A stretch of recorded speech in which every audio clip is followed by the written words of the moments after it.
ইন্ডিয়াতে বাবরি মসজিদ ভেঙে সেইখানে রাম মন্দির তৈরি করার পরে সারা বাংলাদেশ জুড়ে যে হইলো আপনার হিন্দু সম্প্রদায়ের লোকরা বিজয় উদযাপন করছে এবং মিষ্টি খাইছে। ঠিক আছে? তাই এটাকে তো আপনার এই জায়গায় দেখতে হবে যে ভাই তুমি কিসের সাথে কানেক্টেড?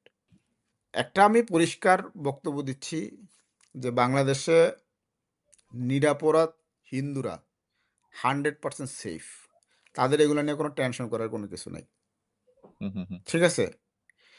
যদি যদি কোনো হিন্দু ধরেন না, কিন্তু আক্রান্ত হইছে। কিন্তু টেনশন না না আমি করবে আমি আ কিভাবে? আমি আমি শুধু মানে এতটুকু ধরেন বলি ধরেন আরকি। আমি আমি আপনাকে বলি, আপনি একসাথে এটা রেসপন্ড করেন। ধরেন টেনশন জি না করবে প্লিজ। কিভাবে? ধরেন ১ জন ২ জন হিন্দু সাম্প্রদায়িক বা ধরেন হিন্দু সাম্প্রদায়িক শিক্ষক আ যারা এই ধরনের বক্তব্য দিচ্ছেন, তাদের কথার উপর বেস করে যদি আপনি সকল হিন্দুদেরকে শিক্ষক নিয়োগ বন্ধ করে দেন, তাহলে যে নিরীহ আমি না, হিন্দু না, না। আছে এ এ সে এটা সে কেন হইছে টেনশন করবে না? আপনি আমি তো আ একজনের জন্য তাকেও পানিশমেন্ট বন্ধ দিয়ে করলে দিলেন। অসুবিধা নাই। বন্ধ করলে অসুবিধা নাই।